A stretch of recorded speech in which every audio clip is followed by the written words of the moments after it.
When you love racing like we do, you deserve more than just a place to sleep. You deserve a great place to stay. And that's exactly what you'll get with the Holiday Inn Express, the Hampton Inn, and the fully renovated Red Roof Inn and Suites, all in Wilkesboro. Enjoy award-winning Southern hospitality, comfortable and spacious rooms with a complimentary breakfast. But the fun doesn't stop there. Take in the beauty of our back roads and the richness of our history. Whether you're here for the excitement of the races or the beauty of our countryside, we're ready to welcome you back. The 1915 combines rich history with timeless charm. From intimate gatherings to full-day rentals, we provide the perfect backdrop for your most cherished moments. With indoor and outdoor options, bridal and groom suites, every detail is crafted just for you. Make your wedding unforgettable at the 1915, Wilkesboro's historic wedding venue, where your story begins.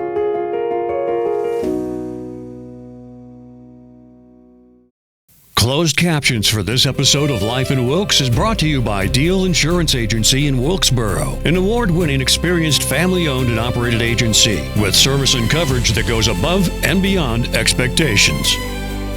Join us on a captivating journey as we explore the charm, history, and vibrant culture of Wilkes County. Discover the hidden gems, inspiring stories, and remarkable people that make Wilkes a place worth knowing and celebrating. Join us now as we experience the unique essence of life in Wilkes. Armit Tevepaugh, good to see you. Hey, Carl, good to see you. You know, it's that time of the year. Every year we have to get together for the official peach and apple report from the Brushy Mountains. Yeah, well, I brought you a basket. I know not to come without bringing a basket of peaches and some of those donuts. Oh, that's a good thing. We're going to be talking about these, but just so that everybody will stay around, right? You've got the donut peaches. Look at that. Those are fantastic, and we'll talk all about that. And then these are the yellow clings. The yellow cling peaches. All right. We appreciate you getting the word out for us on it too. Well, we appreciate you bringing a few peaches out and just sharing the story. You know, we've been doing this for how many years now? About 3, I guess. About 3 years doing this show, and then on Life in the Carolinas, we have a segment we did with you years ago, which still airs to this very day. So that's pretty exciting. Well, Armit, let's talk about the harvest this year and any challenges that we've had, because that affects how many peaches there are. I remember last year we had the great hail experience, and your pickup blowed up. Yeah. Well, we're always at the mercy of the weather, right, when you're farming. But this year was pretty good. We ended up with a pretty decent crop. However, it's not a full crop. We did have some late freezes. Okay. The biggest difference this year is we're about a week early. The spring was about a week earlier this year. So, like we're picking the donuts and clings now, we're just now starting. So we opened up Monday. Right. And we did have a couple of nights there where it got down in the low 20s, and it was kind of iffy there for a couple of days. But and we lost some, but we still ended up with a pretty good crop this year. A decent crop. Yeah. A little bit less than last year? Oh, yeah. Okay. Yeah. All right. Yeah. So is that pretty much the reality for most of the growers in the area? It's pretty widespread. Yeah, it was. They all got. You know, there's some varieties that was pretty good, and then some varieties are real light on the tree. So right now you have, because we're early in the season, and that's the way the peaches always are, right? So let's talk about what the varieties are that are available now that people can come up and take. Well, right now we're picking, of course, the donut peach, and then our early cleans. We have a white peach that we'll start on probably next week. Okay. It's called the White Lady, and then different varieties will then continue on through, the season, ripening at different times. But the whole season is going to be a week to 10 days earlier. Okay. Yeah. How does that affect the Peach Festival? It shouldn't, because we have them all the way through the month of July, so it shouldn't affect it. Yeah. What day is the Peach Festival It's again? usually the last Saturday or the third Saturday I ain't sure of the date. I have to get you the date, but Okay. it's usually the last week in July. Okay. All right. Good. So I know it's always warm. Yeah, it's definitely warm. It's always warm. Well, that's great on the peach report. Now, the apples, how are they looking for this year? It's about the same. Okay. Of course, everything will be earlier this year, Okay. about a week, 10 days early. And same way, there are some varieties that were full, some varieties, not so full. So we were very fortunate, I think, to have anything. I mean, it got down to low 20s for a couple of nights there, and we didn't think we had anything at first. But, you go out in a couple of days and you start cutting buds, and you find dead ones, and then once in a while you'll find a live one, and when there's 1,000 buds on there, there's more there than you think. So we ended up with a lot more than we thought we had. Yeah. So how do the price of peaches and apples always fluctuates a little bit every year based upon how many you have, but then also just the cost of growing them. And this year, we have the fuel price, so diesel's not cheap. Yeah. So did that affect you this year? Sure. Yeah. All of our cost is going up, and it's just part of it. And we've increased our price some, but not much this year. We had to because of that and the short crop. Right. So all of the peach growers and apple growers are in the same boat when it comes to that scenario. Yeah, in this area. And it was pretty widespread over the state and even Virginia. Are you getting calls from customers? Are they aware of the earliness of the crop this year? Well, some are, and the ones that watch is Facebook and stuff like that knows we're open. Others that's always used to starting we normally open about the 1st of July. Right. So that's how much earlier we are. Okay. So some of them's going to realize that we started earlier. Right. Well, if they come if they come the normal time, then they still should be safe. Yeah. They like the varieties we're picking now. They're, when they come in, they last about 2 weeks, and then they're gone. And start another variety. Well, that's a good thing. So we can have different experiences. Right. Yeah. So, just talking about this beautiful, wonderful smelling thing, is this still one of your more popular peaches? It is. Yeah. It is. I set my first donut trees. I set out 10 trees. I seen them in a nursery catalog. Wondered what they was, Right. And I said, I believe I'll try 10 of them. I set them out, and that's been about 25 years ago. Okay, so that's... And we'd bring them in to our farm, and people would come in and say, well, what's that? And I say, well, that's a donut peach. Well, they're funny looking, and they say, I say, well, try one, and they buy a little bag, and then before long, here they come back and want another bag. They wanted more. So it went from that to it's probably one of our most popular.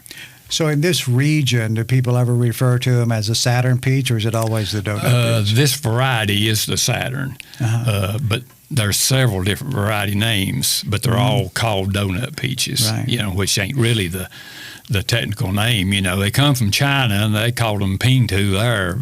Pingtu. Yeah, but when they come here, somebody said it looks like a donut, so they're known as donut peaches here. That's an interesting point of conversation, because fruits, things that are grown in other parts of the world, they've always been things that are imported into America. I mean, we see it with olive oil. There are a lot of spices and herbs. So there are things that have always come from other parts of the world that we've incorporated into hopefully growing them here.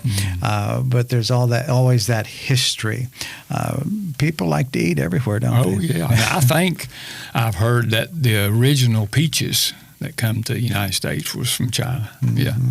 Well, Yeah. well, for that we thank them. Yeah. We There's thank them some good because- things that's coming Yeah, out, John. that's right. Probably a lot of things. Well, that's a good thing. So let's talk about how we see things for the rest of the year and kind of how everything looks. Because we've got the Apple Festival coming up, and you're saying that the apples were affected basically the same as the peaches were. Mm-hmm. But this is a very special year, so I want to talk about your overall forecast. But I want us to also talk about, Armit, the 250th anniversary of our nation, and your family. You started coming around that time, right? You were real close to the beginning of the nation, not from the colony time, maybe, or maybe you did have some Tevepaugh, because if I remember right, your people came from up from the Charlotte area, Yeah. right? Mm-hmm. So, do you know more of that history yet? Well, the first Tevepaughs, the first one was Philip. And they pronounced it Devenbach then. Devenbach. Yeah. They come in 1773 to Okay. Pennsylvania, Philadelphia. Okay. Okay, and that was the first Tevepaughs. That's our line of heritage. And then from there, of course, over time, they migrated down what they called the Pennsylvania Wagon Trail down to, they ended up in Lincoln County. Okay. And then from there, the original Tevepaugh, which was John Tevepaugh, migrated up, and he was in Mecklenburg, and he come from Mecklenburg to Wilkes, and so he's the first Tevepaugh to come to Wilkes County. So that would have been your great That's 5 generations. 5 generations. Yeah. Mhm. Okay. Yeah. All right. And so we've been pretty much. Now he was actually Confederate in the Confederate Army. John was. Yeah. Yeah. So, Well, I would think there would definitely be that Confederate connection and service on that side. Yeah. Confederate, the Civil War. Yeah. But your Tevepaughs in general went back even further than that. Yeah. The first one's, like I say, was 1773, and then of course John. He moved here, and he was, I think, in 1880s when he come to Wilkes County, I think, and then they've been Tevepaughs, and he's buried in Brushy Mountain. Okay. Yeah. Well, if it hadn't been for that, you'd have had to deal with that Charlotte traffic. I think They said he come for cheaper land and cooler weather. Right. That's what he's looking for. Yeah. About 200 acres or something. Right. Interesting how things have shifted a bit now, hadn't they? Yeah, it is. Yeah. People wanted 200 acres of land on the mountain. Now it's priced a little bit differently. Isn't it? And of course we've been on the same farm for 3 generations there, so been about over 100 years, 120 or 30 years. So when you're out walking in the orchard, just having those moments of where you're reflecting on your heritage, are you glad that you were born in this part and not part of the group that had to move up here? Oh yeah, I'm glad to be where I am, and the Lord's blessed us there, and you think a whole lot about the years past, your ancestors walking on the same land and farming the same land, and there's been a lot of trees that's been replaced since then over the years. That's the cycle of life, isn't it? I think I've got 2 apple trees that my dad set out. Okay. And everything else I've set out in my lifetime. Of course, I'm 72. Right. Yeah. So your kids, are they, I think we talked about this last year, and when we started talking years ago about your family on TV, there was that, we weren't really sure if the kids were going to, be part of the project, but now they are. Yeah. Oh, yeah. So hopefully and I got grandkids. I got two boys. So.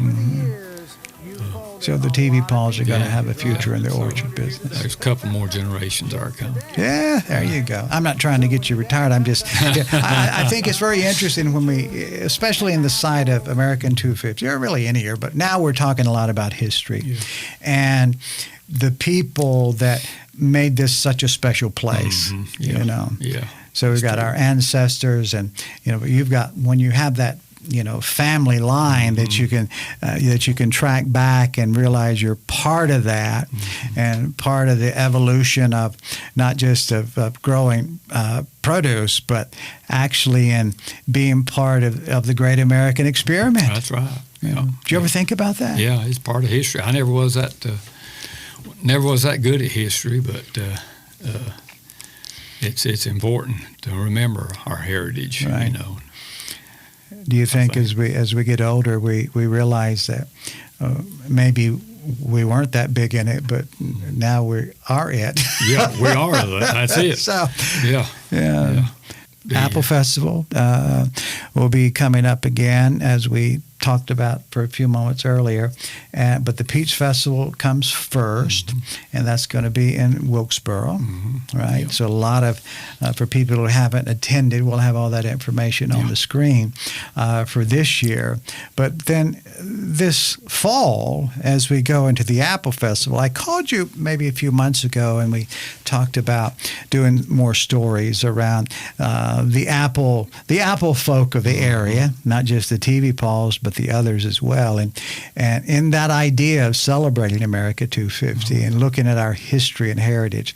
And you talked to a few of your friends that are growing apples and peaches too, and were they optimistic about that idea? Yeah, they were. I mean, there's a lot of history in the orchard business, in the Brushies over the years. I mean, there used to be a lot more orchards. They were smaller, but there used to be a lot more orchards. When I first started, I could name very easily 12 different orchards, and now we're down to 3. And in the area we live. In Wilkes County, no, in the area we live, on the Brushy Mountains. Okay, on the Brushy Mountain area. There's still, about three over on 16 there too. But they're. So they're part of the story then. Yeah. So altogether, we've got 6 or so in the area of people that are growing apples and peaches. And there's one fellow that you and I talked about, and that's a gentleman that has been doing this for a very, very long time. Do you remember that story? Yeah. I assume you're talking about Joni Parker. That's it. Yeah.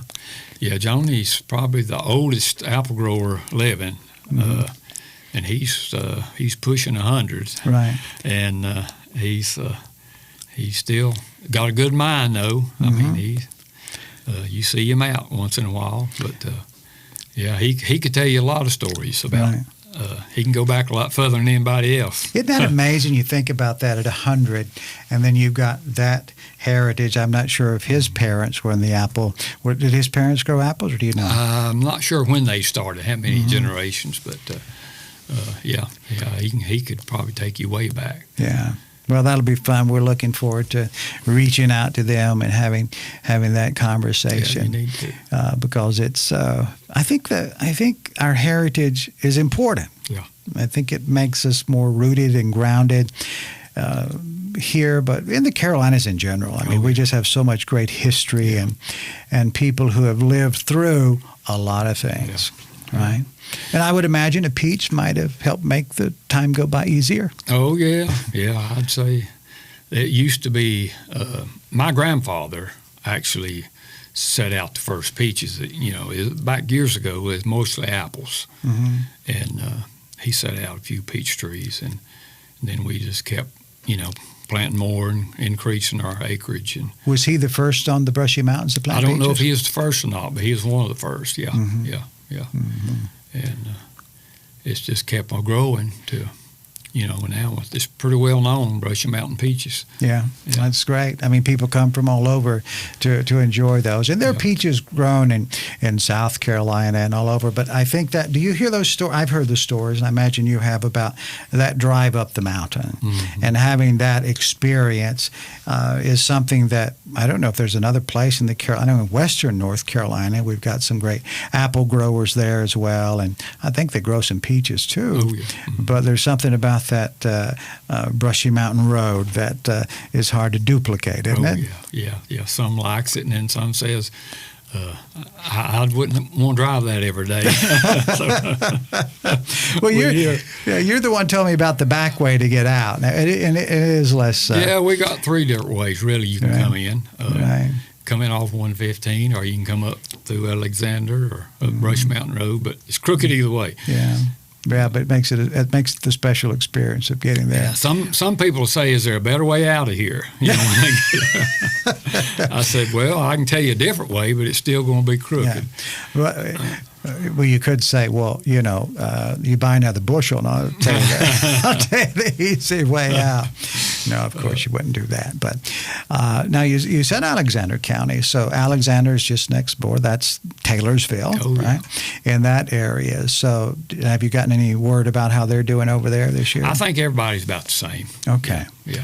We're actually where we live is about 5 miles from Alexander County. Right. Yeah. So it ain't far. We live close to the line. Do they have? Are there other orchard growers just across the line, or are they further out? Yeah, there's several over there on 16. You know, you got your Lowe's, right, and you got your Deals, and both of them's their families has been in the orchard business for years. Mm-hmm. Yeah, probably as long as we have. Right. Yeah. Do you talk? Is there a camaraderie that goes on between everybody, and talking about the best practices, and you learn something, somebody else learns something. Do you work together that way? Oh, sure. Yeah. Yeah. You learn a lot from other people. Their experience, and there's a lot of back and forth.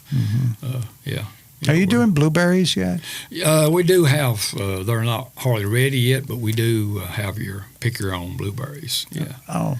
And we pick some ourselves, but mostly pick your own. How many acres do you have of those? The blueberries, it's not probably more than a half an acre. Okay. Yeah. That's quite a few blueberries. Yeah. It's quite a bit if I had to pick them. That's right.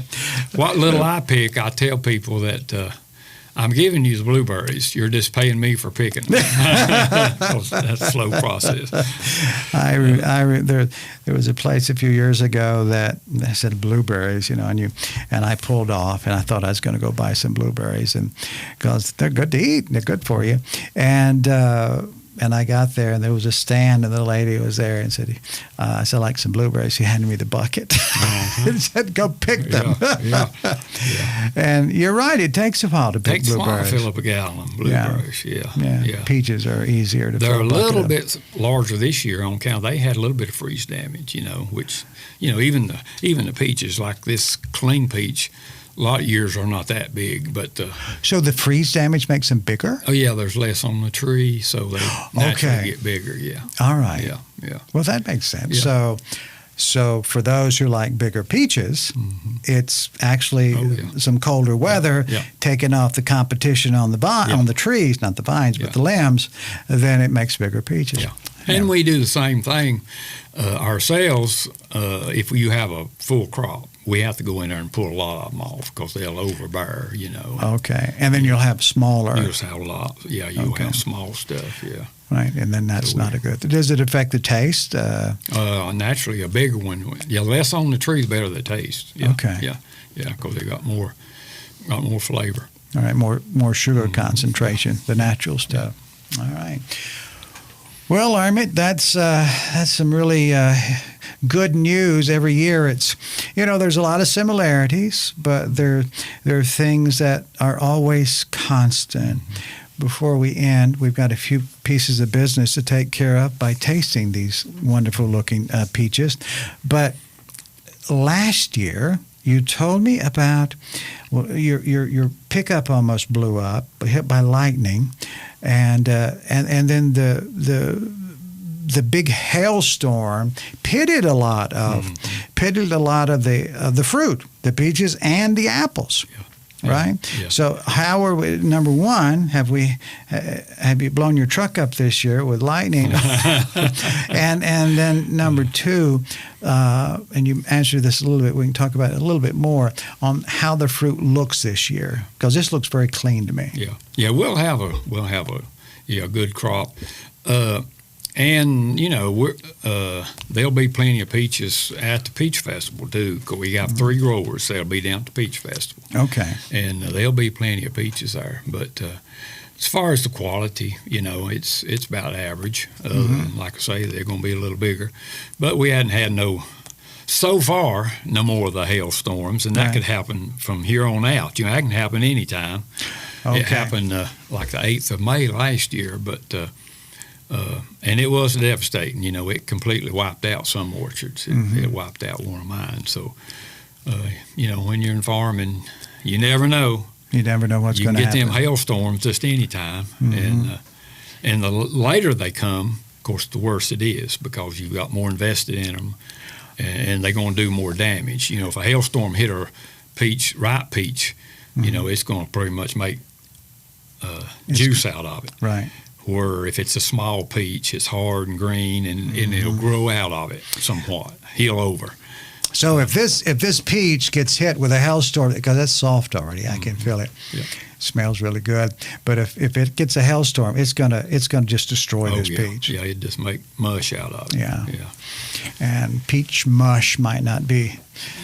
It might taste good, but it's not. It would be dripping down. People aren't gonna look forward to it. Let's talk about one more thing, and that is the Peach Festival. And the Peach Festival is put on by a wonderful group of people that you're involved with, a civic organization.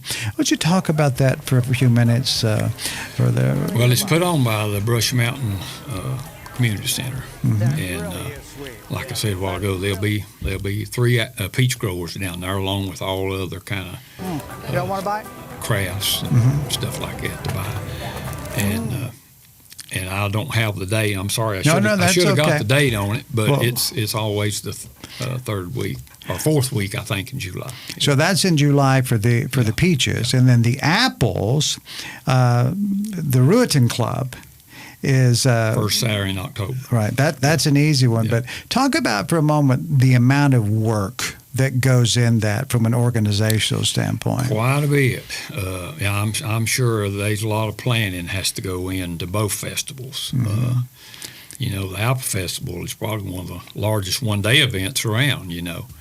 But the Peach Festival has really grown. It's almost outgrown their space there in Wilkesboro, right. You know. Which is good, though, right? Yeah. I mean, I think it's a beautiful spot, and with just the continued beautification that the town is doing in Wilkesboro, I think it makes it very inviting for people. Yeah. And it's not as big as the Apple Festival, but it's easier, right? It's an easier festival. That's what people say is, Right. Yeah. So that's a good thing. All right. Real good. Anything else going on? Well, we're just continuing on. We're branching out a little bit, Carl, into produce this year. What are you growing? Well, just everything that's in the garden, you know. Okay. You know, anything, you know, tomatoes, beans, corn, cucumber, squash. And you're growing them right onions. there? We're going to try to grow everything we grow, now, everything we sell.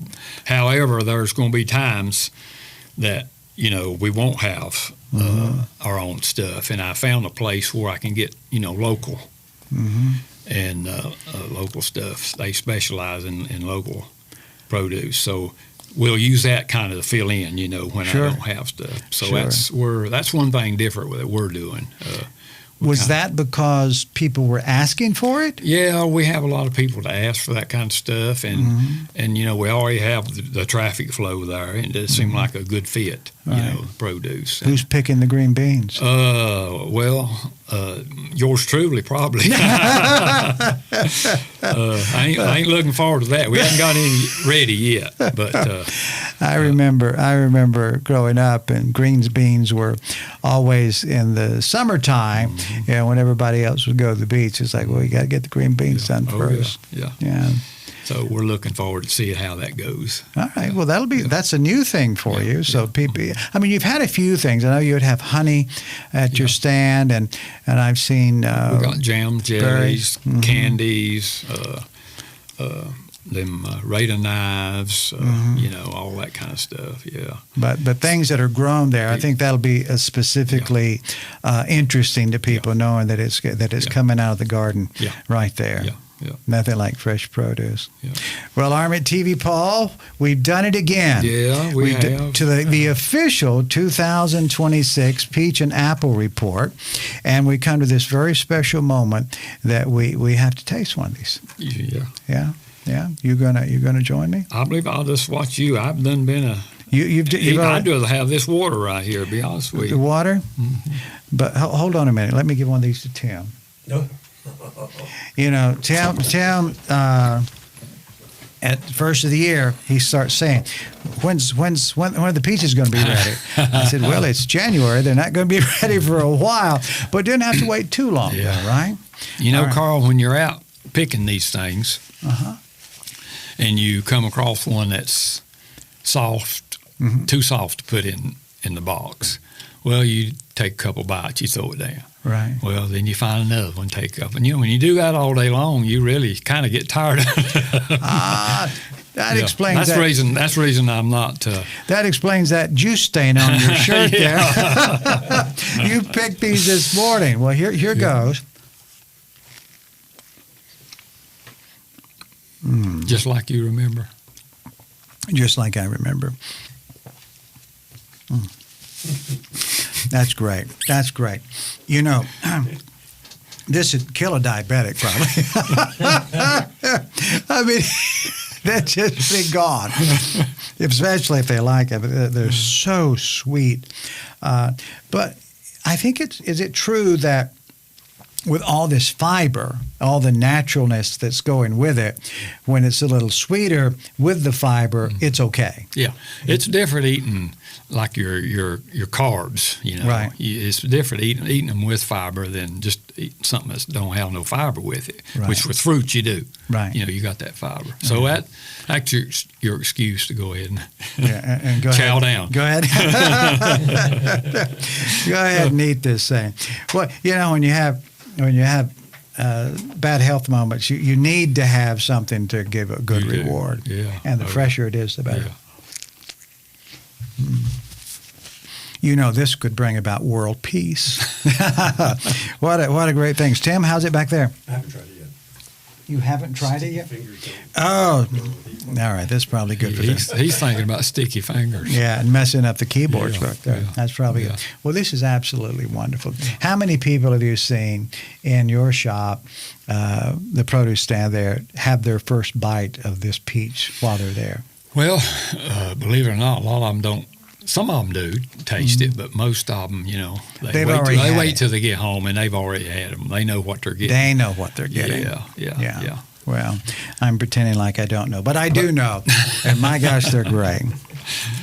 Well, we have newcomers every day. Yeah, that's good. Well, we're inviting them all to come up again this year to Tevepaugh Orchards on the Brushy Mountain, and it's okay if they stop and see some of the other growers as well, because y'all are one big happy family. As long as they buy most of it from you, it's okay. There's enough to go around. Yeah, that's a good thing. Well, tell your family we said hello, and we'll be up to see you and maybe get some green beans. And what else you growing again? Well, just about everything that you grow in a garden. Yeah, right. We're going to try to tomatoes. make a stab at it. All right, Yeah. Sounds good. Well, if you grow it, we'll eat it. Okay. Okay. Come on up. All right. Thanks, Armit. Great to see you. Good to see you, Carl. Yes. Thank you. I'm just having a bite here. Thank you for spending time with us on Life in Wilkes. We value you as a viewer and appreciate when you share the show with your friends and family.